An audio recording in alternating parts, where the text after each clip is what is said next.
तो वसीम भाई, total domination, absolute thrashing, nine, क्या एक्सपेक्ट कर रहे थे आप? पहले तो स्टार्ट करते हैं कि इतना वन साइडेड होगा मैच, वो भी न्यूजीलैंड जैसे साइड के अगेंस्ट। नहीं, वन साइडेड तो एक्सपेक्ट नहीं कर रहे थे सौरभ। ये फाइनल है, वर्ल्ड कप फाइनल है, तो दो बेस्ट टीम खेलती है टूर्नामेंट। तो इतना वन साइडेड होगा मैंने एक्सपेक्ट नहीं किया था। और खास करके जब टॉस न्यूजीलैंड ने जीता था, एक भी मैच चेस करते हुए वो लोग नहीं हारे थे। तो इंडिया के ऊपर ऑब्वियसली प्रेशर था कि एक अच्छा स्कोर लगाना होगा, क्योंकि ये टीम बहुत बढ़िया क्रिकेट खेल कर आ रही है। साउथ अफ्रीका जो टूर्नामेंट की फेवरेट्स लग रही थी एक टाइम पे, उनको हरा के आ रही थी। तो इतना वन साइडेड होगा ये तो नहीं लगा, but India totally outplayed New Zealand. और खास करके जब होम वर्ल्ड कप हो, आपके ऊपर इतना प्रेशर हो, और आप टूर्नामेंट फेवरेट्स हो coming into the world cup, और फिर शुरुआत आपकी थोड़ी सी ऐसे हो कि 50-50 आपने स्टार्ट किया, इतने अच्छे से स्टार्ट नहीं किया, बैटिंग आपकी फायर नहीं हो रही थी। But come the business end of the tournament, India ने जैसे पीक किया, इंडिया की बैटिंग ने जैसे पीक किया। बॉलिंग तो अच्छा कर ही रही थी, बट जैसे बैटिंग इंडिया की पीक हुई from that West Indies game, जहाँ पे हमने 195 या 196 हमने चेस किया, सेमीफाइनल में 250 प्लस हमने लगाया, फाइनल में फिर 250 प्लस लगाया। I mean outstanding, to live up to millions of hopes in front of full pack crowd in literally every game they are playing. और फिर ऐसा परफॉर्मेंस प्रोड्यूस करना is just outstanding. I mean they lived up to the hype, they lived up to the every expectation people had from them, and hats off to this Indian team. Wasim भाई, 2023 50 over world cup से अभी तक अगर जितने भी ICC event हम देखें तो उसमें मुश्किल से दो मैच हारे हैं हम लोग। जी। फाइनल हारे हैं और अभी साउथ अफ्रीका से इसमें हारे हैं। 90s के जी। लेट में, अर्ली 2000 में जो ऑस्ट्रेलिया की टीम थी, तीन तीन वर्ल्ड कप जीती थी बैक टू बैक। लगता था इनको पकड़ पाना मुश्किल है, मतलब वो अलग लेवल पे खेलते थे, बाकी सब टीमें नीचे खेलती थी। Can we say that for our team, this Indian team, कि व्हाइट बॉल में हम लोग उस पेडिग्री की टीम बन गए हैं जो ऑस्ट्रेलिया थी किस जमाने में? नहीं, 100%। वाइट बॉल T20 क्रिकेट हो या वनडे क्रिकेट हो, इवन दो हम 50 ओवर वर्ल्ड कप का फाइनल हार चुके हैं, बट जिस तरह से हमने वो टूर्नामेंट भी डोमिनेट किया था, and it was just one of bad day कि वहां पे हम ट्रॉफी नहीं उठा पाए। बट विदाउट अ डाउट मुझे ऐसे लगता है कि T20 क्रिकेट और इवन 50 ओवर क्रिकेट में भी जो इंडिया की टीम क्रिकेट खेल रही है और जिस तरह से डोमिनेट कर रही है, सिर्फ दो मैच हारी है लास्ट T20 वर्ल्ड कप से लेकर अब तक। और 50 ओवर वर्ल्ड कप को भी अगर हम इंक्लूड करें तो वो जी। वहां पर एक मैच चैंपियंस ट्रॉफी हम विदाउट लूजिंग एनी गेम एक हमने भी नहीं जीता हारे। था। एशिया कप हमने विदाउट लूजिंग एनी गेम जीता था। इस वर्ल्ड कप में हमने सिर्फ एक मैच हारा साउथ अफ्रीका से। तो और over a period of 2 years, ऐसा नहीं है कि ये हम सिर्फ 6 महीने या 8 महीने की बात कर रहे हैं, एक लंबे समय की हम बात कर रहे हैं जहाँ पे हमने हर बड़ी टीमों को हराया है। तो मुझे लगता है कि India without a doubt one of the best white ball team है एट प्रेजेंट। और हम उनको उस इनविंसिबल ऑस्ट्रेलियन टीम जिसकी दहशत हुआ करती थी, बिल्कुल उसी लाइन पे मुझे लग रहा है। आई मीन हम, आप देखिए कि इस टीम के अंदर शुभमन गिल नहीं है, इस टीम के अंदर यशस्वी जायसवाल नहीं है, अय्यर। श्रेयस अय्यर नहीं है, हम्म। अय्यर नहीं है, जितेश शर्मा नहीं है, उसके अलावा KL राहुल नहीं है, ऋषभ पंत नहीं है। I mean see the amount of quality, seriously. जो मुझे लगता है कि कोई भी दूसरी टीम में आराम से फिट हो जाएंगे, कोई भी इंटरनेशनल टीम में। वो बाहर बैठे हुए हैं। तो shows the pedigree of this Indian team, और इंडियन का जो बेंच का जो स्क्वाड है और जो स्ट्रेंथ है, इट्स जस्ट अमेजिंग। सूर्य कुमार यादव ने जिस तरह से अपने प्लेयर्स को बैक किया है, अभी मैं उनका एक स्टेटमेंट सुन रहा था पोस्ट मैच में, कि मैंने बोला था अभिषेक शर्मा से, तू बेटा 8-0 पे बनाएगा ना, 8 बार डक, मैं तुमको लगातार बैक करूंगा, ओपनिंग तुम ही करोगे। अभिषेक के लिए ऐसा बोला था। तो सूर्य कुमार यादव की कैप्टेंसी, क्योंकि आपके अंडर वो खेले हैं जब यंगस्टर थे, और उनके टेम्परमेंट को लेके बड़ी, आप ऑब्जर्व करो कल के मैच में भी कैचेस छूट रहे थे, कुछ ऐसी चीजें हुई पूरे टूर्नामेंट में। उनका जो टेम्पर होता है, जैसे वो हैंडल करते हैं प्लेयर को, हंस के जाते हैं बाउंड्री तक कि कोई बात नहीं, कैच छूट गया, और ऐसा बोलते हैं। और आपसे बेटर कोई नहीं बता सकता कि पहले सूर्य ऐसे नहीं थे। He was very temperamental on the ground. ये जो 360 डिग्री गेम के साथ साथ नेचर में भी चेंज आया है, बताना वसीम भाई सूर्य के बारे में। कि उसका नेचर कैसा था जब आपने उसको फर्स्ट टाइम देखा था अंडर आपके खेलते हुए? नहीं, आई थिंक एक कैप्टन को इस तरह से लीड करना बहुत जरूरी होता है। और आई थिंक ऐसे हेल्प भी करता है कि आपकी टीम जीत रही हो। सौरभ, ये बहुत आसान है बोलना जी। कि टीम जीत रही है तो आप लोगों को बैक कर रहे हो। जब टीम हारती है तो then the panic sets in. तो लकीली इंडियन टीम हार नहीं रही थी इस टूर्नामेंट में। हमने सिर्फ एक मैच हारा था और हमको ऐसे लगा, अरे हम वर्ल्ड कप से बाहर हो सकते हैं। नेट रन रेट की बातें लेकर आ गए, कैलकुलेशन शुरू हो गई थी। तो जब टीम जीत रही होती है तो इट्स इट्स ऑब्वियसली इजियर कि आप एक दो in form player, out of form player को थोड़ा खिला सकते हो, उनसे परसिस्ट कर सकते हो। But I think Surya has lead really well. उन्होंने जिस तरह से अपने आप को हैंडल किया है, जिस तरह से प्लेयर्स को हैंडल किया है, हमारे प्लेयर्स ऐसे भी बहुत प्रोफेशनल है, सबको पता है कि उनको क्या करना है। बट मुझे लगता है कि सूर्या ने जिस तरह से उनको हैंडल किया है, अगेंस्ट प्रेस कॉन्फ्रेंस के अंदर और इवन ग्राउंड के अंदर, आई थिंक ट्रू। एग्जैम्पलरी है। क्योंकि ये कैप्टन से आना बहुत जरूरी है। कैप्टन अगर थोड़ा भी नेगेटिव कमेंट करता है, और प्लेयरों को पता चल जाता है ये सारी चीजें, इट्स स्मॉल प्लेस कि आप जर्नलिस्ट से पता चल जाता है। सोशल मीडिया आजकल इतना एक्टिव है। तो I feel Surya has done a wonderful job. चाहे वो अभिषेक की बात हो, चाहे संजू सैमसन की बात हो।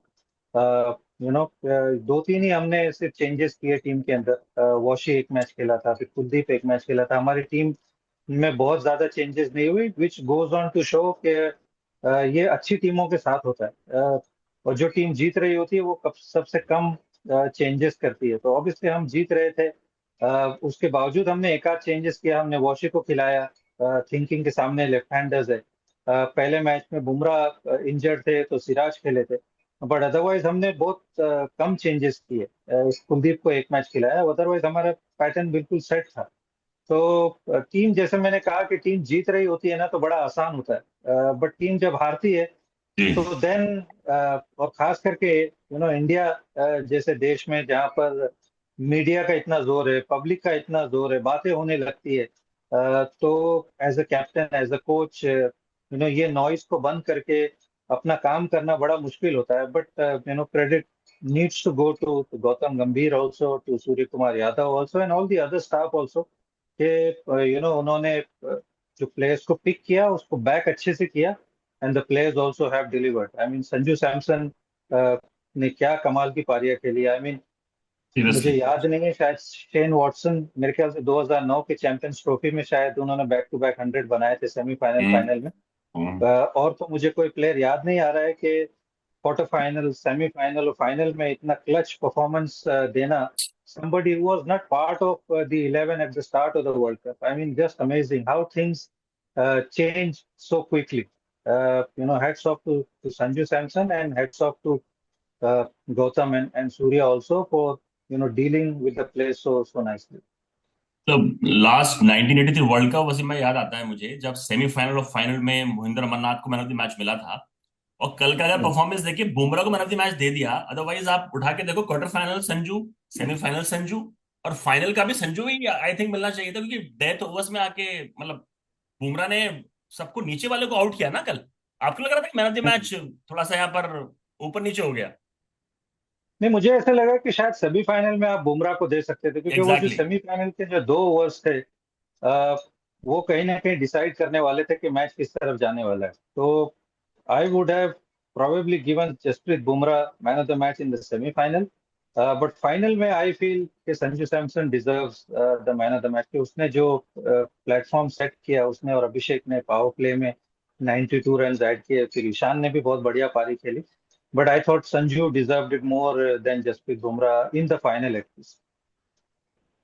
वैसे भाई फ्यूचर की तरफ थोड़ा अब चलते हैं। इस टीम का जो फ्यूचर है, ऑब्वियसली हम बात कर रहे हैं कि कमाल की बेंच स्ट्रेंथ है, बाहर सब लाइक टू लाइक रिप्लेसमेंट बैठे हुए हैं, कोई फर्क ही नहीं पड़ता कोई इंजर्ड हो जाए, कोई टीम से बाहर हो जाए।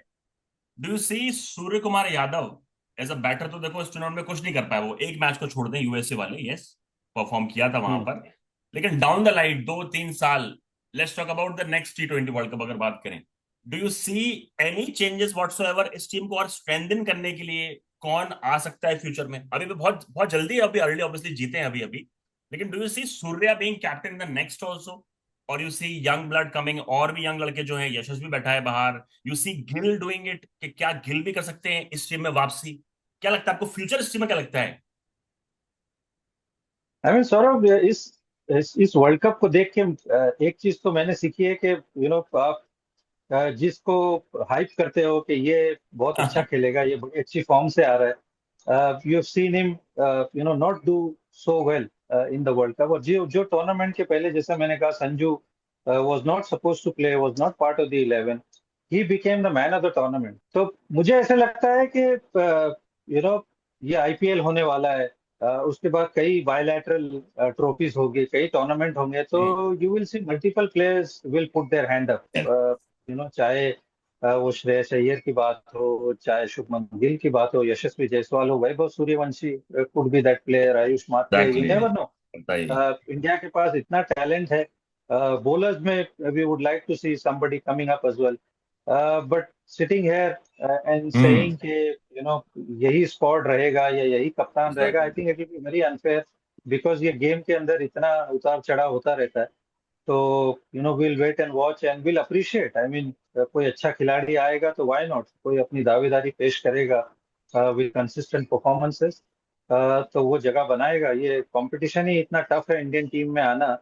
तो अगर कोई रन बनाता है, आईपीएल में बनाता है या विकेट लेता है, या जब उसको इंडियन टीम में मौका मिलता है और अगर उसने वो अपॉर्चुनिटी ग्रैब कर ली, तो why not, as long as India wins, irrespective who plays और हु कैप्टन्स।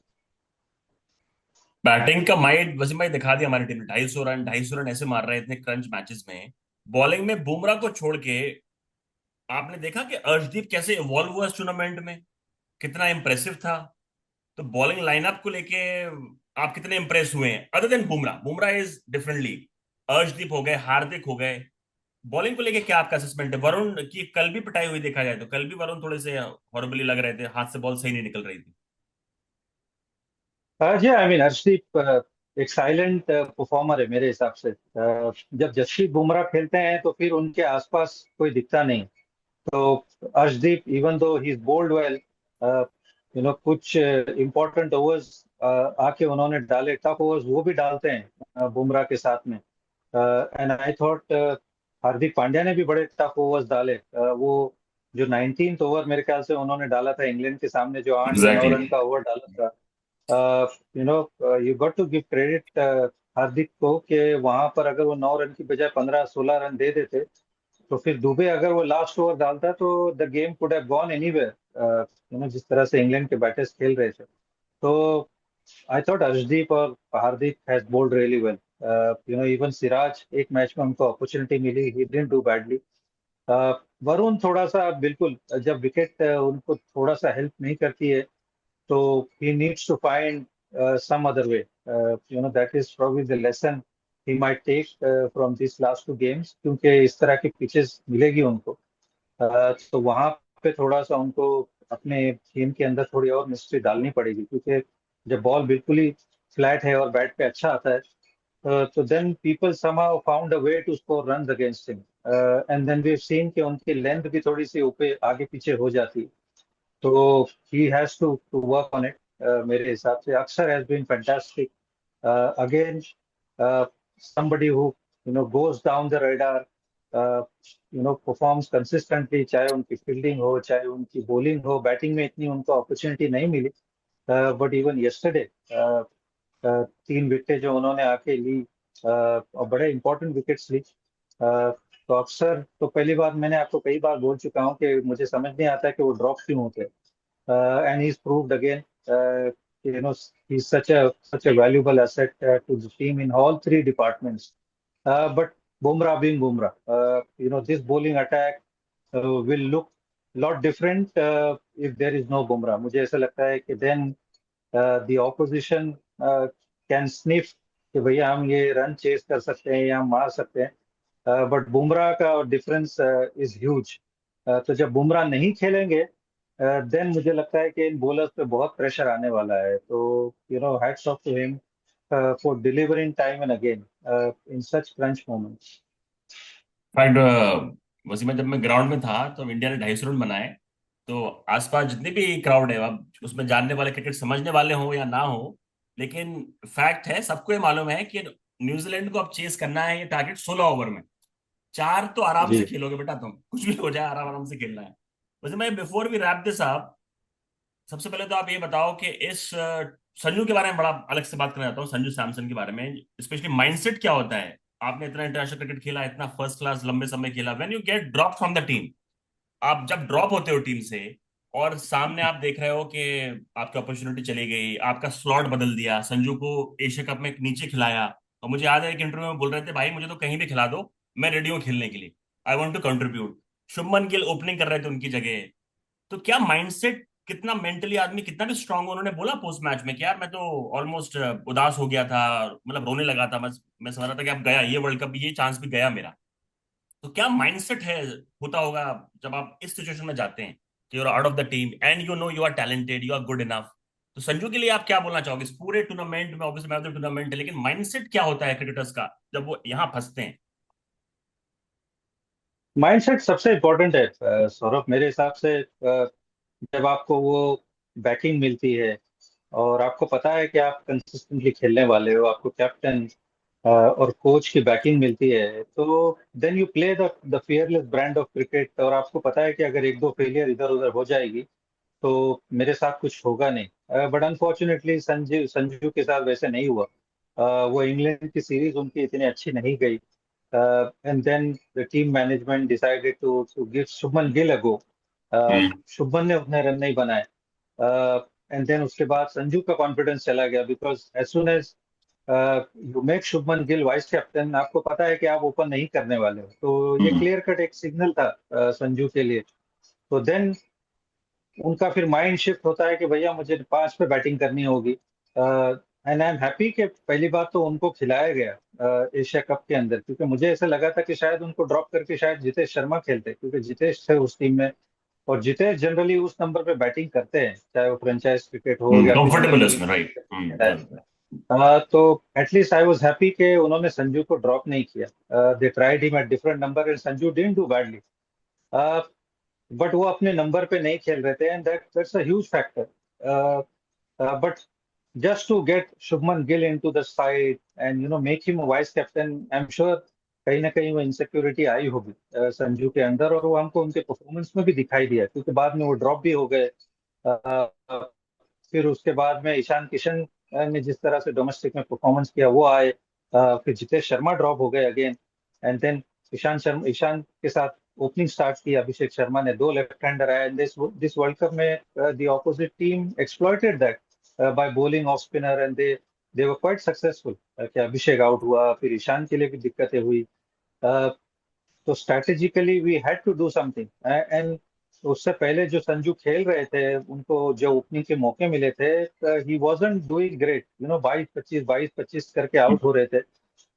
तो वो सिग्नल दिखाई नहीं दे रहा था कि संजू वो संजू है जो साउथ अफ्रीका में दो बैक टू बैक हंड्रेड बनाया था। वो सबलाइम संजू जिसको हम जानते हैं। बट मुझे ऐसा लगा कि वो फोर्स चेंज करना पड़ा टीम मैनेजमेंट को, कि भाई वो राइट लेफ्ट कॉम्बिनेशन करना पड़ेगा, and they had to go to Sanju Samson. And luckily मुझे ऐसा लगता है कि अगर संजू वही स्क्रैची संजू होते तो शायद ये परफॉर्मेंस हमको देखने नहीं मिलता। तो I mean mindset plays such a huge role मेरे हिसाब से, क्योंकि आपको अगर वो बैकिंग नहीं मिलती है तो कहीं ना कहीं आप अपने गेम को डाउट करते हो, इस इरिस्पेक्टिव आप इंडियन टीम में खेल रहे हो या डोमेस्टिक में खेल रहे हो। एंड संजू ने खुद अपने पोस्ट मैच प्रेजेंटेशन में कहा कि मैं अपने आप को डाउट करने लगा था, मेरे अंदर नेगेटिव चीजें आने लग गई थी, मुझे ऐसा लगा कि खत्म हो गया मेरा जो सपना है वो शायद मैं पूरा नहीं कर पाऊंगा, कि मैं मैन ऑफ द टूर्नामेंट बनना चाहता हूँ या मैन ऑफ द मैचेस लेना चाहता हूँ। बट आई जस्ट फील के वी वर वेरी लकी कि Sanju found his touch, found his form at the right time. Otherwise things would have gone pear shaped for this Indian team. क्योंकि वो 1-2-3 का अच्छा खेलना T20 क्रिकेट में बहुत जरूरी होता है। अगर आपके 1-2-3 नहीं बनाते रन, तो फिर ये जो इतनी बढ़िया पिक्चर हमको नजर आ रही है, ये शायद नजर नहीं आती। और ऑल थैंक्स टू संजू के ही kept the mind his mind very positive, he believed in himself. He backed himself. He spoke to a lot of people. He said in the post-match yes, presentation, Sachin, हाँ। and I'm sure that must have helped. And he got the form at the right time, and then rest is history. So Sanju, मुझे ऐसा लगता है Sanju and probably not probably, Sanju and Jasprit Bumrah were the main guys. मुझे ऐसा लगता है, ऐसे तो पूरे 11 नहीं अच्छा परफॉर्म किया, Shivam Dubey played his part beautifully, but मुझे ऐसा लगता है कि Sanju and Jasprit Bumrah were two major architects of India winning the World Cup. अब संजू ने जो परफॉर्म किया उससे जस्टिफाई हो गया है डिसीजन कि शुभमन गिल को ड्रॉप करना, वाइस कैप्टन से हटाना T20 के। लेकिन वसीम भाई, वी नो कि शुभमन गिल की क्लास क्या है, किस तरह के वो प्लेयर है, फ्यूचर है, प्रेजेंट है, फ्यूचर इंडियन क्रिकेट के। आपने उनकी बैटिंग में T20 में ऐसा क्या देखा and what he should improve? Obviously strike rate एक मसला है, बट नाउ वी सी संजू सैमसन, कोई भी बॉल आ रही है, शॉर्ट बॉल होता है, स्पिनर्स हो बढ़िया हैंडल करते हैं, शुभमन गिल भी दोनों बड़ा अच्छा खेलते हैं। लेकिन शुभमन गिल को नेक्स्ट नेक्स्ट लेवल पे जाने के लिए, अपना क्लेम यहां करने के लिए कि भाई मैं इस फॉर्मेट के लिए भी बनाऊं, मुझे अगर एक अगला कोहली बनना है तो मुझे ये फॉर्मेट भी खेलना पड़ेगा, what he should improve Shubman Gill in इस T20 गेम, कि वो ड्रॉप हो चुके हैं, मतलब अब तो लगता है जरूरत ही नहीं उनकी, ऐसा लगता है, बताइए। आई थिंक शुभमन गिल का जो गेम है सौरभ, वो गेम ये है कि भैया वो शुरू में थोड़ा सा टाइम लेते हैं, क्रिकेटिंग शॉट खेलते हैं, then he takes his time and then he accelerates, फिर उनका स्ट्राइक रेट बेटर होते चला जाता है। बट आजकल की जो हम क्रिकेट खेल रहे हैं, और आजकल जिस तरह से अभिषेक या फिर संजू ने जिस तरह से खेला है, या जिस तरह से ईशान खेलते हैं, आजकल आपके पास आज की जो गेम ये डिमांड करती है कि भैया आपको आते के साथ आपको वो यू नो अटैकिंग क्रिकेट खेलनी है। अटैकिंग तो सारे ही खेलते हैं, बट वो उस तरह से क्रिकेट खेलनी है जिस तरह से हमने इस वर्ल्ड कप में देखा, ईशान को, संजू को देखा, और इवन अभिषेक जब जब खेलते हैं। तो शुभमन को मुझे लगता है कि वो चीज इंप्रूव करनी होगी कि from the get go how can he hit force and sixes, without taking too much time, without putting pressure on the other batsman. उनके पास गेम तो है, इसमें कोई दो राय नहीं, क्योंकि इस फॉर्मेट में भी वो 100 रन बना चुके हैं। इस फॉर्मेट में वो आईपीएल के टॉप चार्ट्स, ऐसा नहीं है कि वो पीछे रह जाते हैं, बट फ्रेंचाइज क्रिकेट में कहीं ना कहीं आप अफोर्ड कर सकते हो कि भैया मैं थोड़ा आराम से खेलता हूँ, मेरी टीम में जॉस बटलर है, मेरी टीम में दूसरे प्लेयर है, साई सुदर्शन है, वो अलग स्ट्राइक रेट से मार सकते हैं। बट दिस इंडियन टीम में मुझे ऐसा लगता है घुसने के लिए आपको वो ताबड़तोड़ बल्लेबाजी करनी होगी, जो शुभमन को मेरे हिसाब से करना होगा, और इस आईपीएल में वो ट्राई करना होगा, इरिस्पेक्टिव कि वो एंड कितना करते हैं रन से, मुझे नहीं मतलब उससे वो इम्पोर्टेंट नहीं है, बट कितना कर सकते हैं। And I am sure selectors true. वो देख रहे होंगे। अगर वो 700 या 800 रन बनाते हैं, लेकिन अगर वो स्ट्राइक रेट 140 के आसपास रहता है, तो I don't think selectors are going to get excited by that. But अगर वो 500 या 600 ही रन बनाते हैं, लेकिन वो डैमेज कर सकते हैं, वो एक्स फैक्टर वो क्रिएट कर सकते हैं, uh, तो मुझे लगता है कि कहीं ना कहीं he will be in that thoughts of players कि भैया कि we need to have a look at Shubman again, और probably if not straight away, हमारे एटलीस्ट बेंच में तो वो होंगे।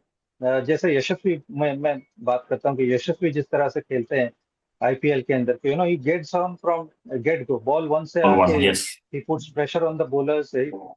हाँ, even though he is one of the main players of his franchise, but आप उनका स्ट्राइक रेट देखो तो it's always around 180, close to 200। So that is something I feel Shubman has to do, irrespective, what the franchise is saying. But if he needs to knock on that Indian T20 door, I feel he needs to play in the same manner this Indian team is playing, और जिस template पे वो खेल रहे हैं, शुभमन को वैसा खेलना होगा। वसीम भाई, मुझे यूपी क्रिकेट का एक टर्म याद आ गया जो आपने स्पेसिफिकेशन दी ना, शुभमन गिल की, लठैत। Indian selectors are looking for लठैत बैट्समैन, लठ चलाना है आते ही। लेकिन क्या वो ये कर पाएंगे? नेचुरल उनको सूट, दबंगाई दबंगाई बिल्कुल, दबंग है यहाँ, आते ही मारना दबंगाई करनी है, हाँ दबंगाई करनी है, है। हाँ बिल्कुल बिल्कुल। अब वो उन पे तो ये आपको सूट। वो 180 प्लस के स्ट्राइक रेट पे हाँ, खेला, और एग्जैक्टली। हमारे आईपीएल में actually he can do it because wickets इतने अच्छे होते हैं। आपको बहुत कम ट्रिकी विकेट्स मिलते हैं आईपीएल में, सारे विकेट्स बहुत अच्छे होते हैं, जहाँ पे 180 प्लस से लेके 220 के आसपास एवरेज स्कोर बनते हैं। बहुत रेयरली आपको ऐसा विकेट मिलता है। और शुभमन गिल ऊपर बैटिंग करते हैं, टॉप ऑर्डर में बैटिंग करते हैं, ओपन करते हैं, तो उनके पास मौका होता है कि अगर वो चल पड़े तो he can damage you know the bowlers. Needs to do it from the get-go. That's the approach shift he needs to do in his mind.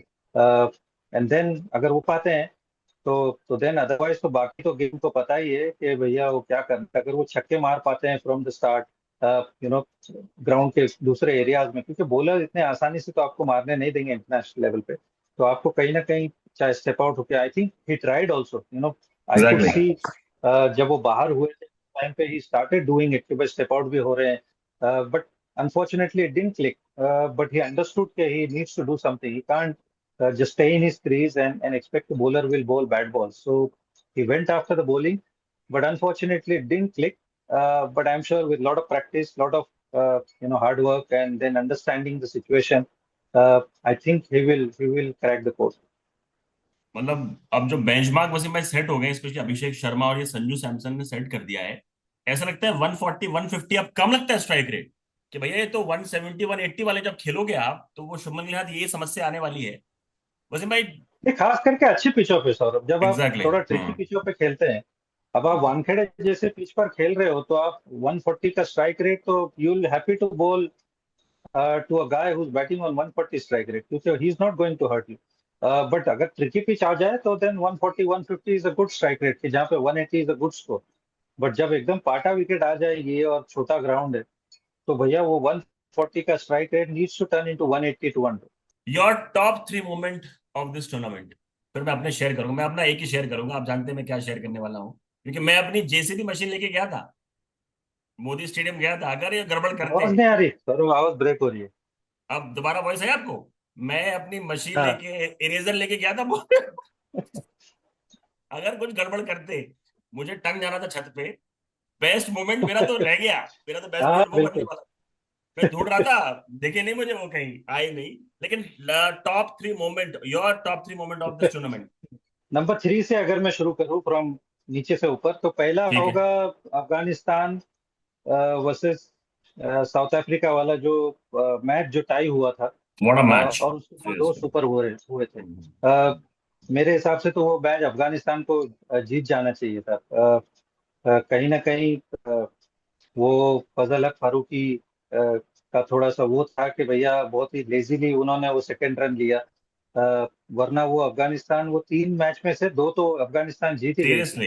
अ, तो मेरे हिसाब से वो match one of the best moments इस world cup का। उसके अलावा संजू सैमसन के तीनों ही नॉक एक्चुअली इतने clutch performance, specially quarter final, I mean वो क्वार्टर फाइनल तो नहीं था बट इंडिया के लिए तो वो क्वार्टर फाइनल ही था एक तरह से। तो क्वार्टर, सेमी और फाइनल में इतनी क्लच परफॉर्मेंस मुझे याद नहीं कि पिछले 8-10 सालों में किसी ने T20 फॉर्मेट में इतनी कंसिस्टेंटली और इतने इंपॉर्टेंट गेम्स में रन बनाए, to be honest. Then to एक तरह से इट वाज संजू पार्ट 2, क्योंकि स्टार्ट ऑफ द टूर्नामेंट में टीम से बाहर थे, पता नहीं था खेलेंगे नहीं खेलेंगे, and then he came back and kind of revamped himself, Sanju ने। तो दो, that is probably number 2। And number one. 1 is Jasprit Bumrah मेरे हिसाब से। जसप्रीत बुमराह का वो स्पेल सेमीफाइनल में, otherwise it look like England were running away with the game, especially वो जेकब बेथल का inning, and then to come and bowl that 16 over of 8 runs and then 18th over of 6 runs, and then again final में भी आके 4 wicket लेना, so outstanding. He looked head and shoulders above everyone else, whoever played in this World Cup, in this T20 World Cup, जितने ही bowler आप देख लो, Jasprit Bumrah looked just above everyone. And again, for him to produce this kind of performances when India needed the most was just outstanding. So ये probably 3 मेरे top performers है और top matches है और top moments है of this world cup. बिल्कुल, amazing moments थे। और बुमराह पे मुझे बात याद है, आज उनके कोच का एक स्टेटमेंट आया है, बचपन के कोच का, कि स्कूल टाइम में कोई बच्चा उनके सामने खेलता नहीं था, सब उनको छेड़ते थे कि ये पत्थर फेंकता है, चक्कर है, चक्कर है, क्योंकि इतनी तेज बॉल करते थे। लेकिन वो किसी से बदतमीजी नहीं करते थे, शर्माते थे मिलने से भी। और आई थिंक वही वसीम भाई पूरा नेचर देखो, जवानी तक वो ही सेम, कभी उल्टा रिएक्शन नहीं करना। एक दो चीजें हुई होंगी, एक दो सैम कॉन्स्टेंस वाला मुझे ऑस्ट्रेलिया में याद है, बट वो ही बॉडी लैंग्वेज, फोकस, मतलब what an example for youngsters also. जो पेस बॉलर हो, कोई भी हो, कि आप में कितनी भी, इतना ज्यादा हुनर दिया ऊपर वाले ने, इतनी स्किल है, लेकिन फिर भी घमंड जीरो नजर आता है जब वो बॉलिंग करते हैं। And he knows he is the best in the business, उसके ये बावजूद, है ना बहुत भाई? बहुत सुलझे हुए नजर आते हैं सौरभ, बहुत ही सीरियसली, सुलझे हुए नजर आते हैं। जब बात करते हैं। When he speaks, he speaks so exactly, much sense. Exactly. And then मुझे ऐसा लगता है कि बहुत सारे bowlers can learn so much from him. I think एक तरह से तो मैं कहूंगा कि वो बॉलिंग की एक तरह से डिक्शनरी है। तो जितने भी यंगस्टर्स है, अगर उनको मौका मिलता है तो they should get an opportunity and speak to him कि भैया कैसे करना चाहिए। Because I think he'll explain it so very well. Because he was somebody who's come from the scratch. बिल्कुल ग्रास रूट से आए हैं, एज लेवल क्रिकेट खेला है, देन ऑब्वियसली थोड़ा सा फास्ट ट्रैक हो गए because of Mumbai Indians. But ऐसा लगता है कि पढ़े लिखे हैं, he talks so much sense, and he understands what he's doing, and he understands his own game so very well. उनकी assessment about his own game and about the opposition batters is so very well. He understands कि भैया ये ground में क्या लेन डालनी होगी, ये wicket पे पर्टिकुलरली क्या लेन डालनी होगी। Is not somebody who will come and bowl एक ही तरह से। He can change his approach uh, depending on the batsman, depending on the condition. I mean, final में आप देखो उसने स्लोअर बॉल पे एग्जैक्टली, सारी विकेटें ली एक तरह से। सारी यॉर्कर सारी। सेमीफाइनल में ही bowled the Yorkers so very well. And then we have also seen कि अपने स्पेल का पहला बॉल आके स्लोअर बॉल डालना, हैरी आप ब्रुक, आपने कितने लोगों को देखा है ये करते हुए, एंड इस देन टू बहुत डू रहे, it so really well. Seriously. पहले मैच में हैरी ब्रुक को वैसे आउट किया, कल फाइनल में उन्होंने रचिन रविंद्र को आउट किया।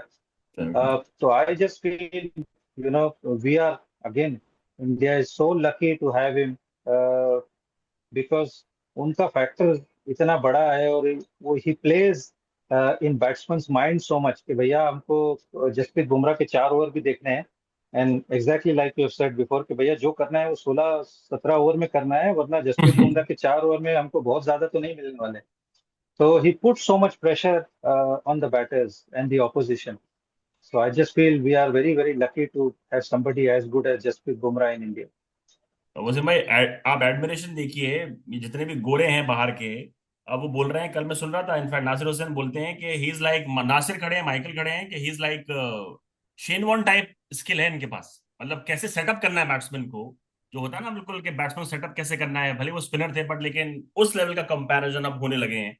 तो मतलब once in a generation, no doubt. Wasim भाई चलिए, यहाँ पर वर्ल्ड कप तो फिनिश हुआ, जितने भी हमारे व्यूअर्स हैं, पूरे वर्ल्ड कप में हम लोग आए, लेकिन अब हम लोग आईपीएल का बिल्डअप स्टार्ट करेंगे विद रिव्यूइंग ईच टीम। हर दिन हम लोग देंगे एक, लाइक शॉर्ट एनालिसिस करेंगे हर टीम का। तो आप बताइए किस टीम से हम लोग स्टार्ट करें, आपकी फॉर्मर टीम से करें? दो फॉर्मर टीम है वैसे, मैं आपकी मैंने चूज करी पंजाब है। से करते हैं। पंजाब से नहीं, मैं तो पंजाब आरसीबी से लेके जा रहा करते हैं, था। पंजाब या अरे मैं आरसीबी। तो मैं तो आरसीबी वाला हूँ, आरसीबी, आपको आरसीबी से खेले होंगे तो आरसीबी लेके जा रहा था आपको पहले। नहीं नहीं, आप भी आरसीबी, मैं भी आरसीबी, तो आरसीबी से करते हैं। इसीलिए आरसीबी से स्टार्ट करेंगे। और इस वीक हम लोग एक एक टीम करके स्टार्ट करते हैं, और पूरे आईपीएल में वी विल बी कमिंग। और होपफुली आपने वर्ल्ड कप एंजॉय किया हो, और वी आर, बहुत स्पेशल होने वाला है पूरा आईपीएल, उससे पहले बिल्डअप भी होने वाला है। तो आप मेक श्योर करना, लाइक करो, सब्सक्राइब करो, अपने क्वेश्चन वसीम भाई को भेजो, जो हम लोग लेंगे। वसीम भाई, मजा आया वर्ल्ड कप में कि नहीं आया? नहीं नहीं, मजा है, बहुत मजा है। और खास करके इंडिया जब वर्ल्ड कप जीते और अपने होम पे जीते तो किसको मजा नहीं आएगा। I am sure everyone loved it, not just the Indians living in India but Indians living in abroad also. these players have given us so much joy. They made us proud, and absolutely love it.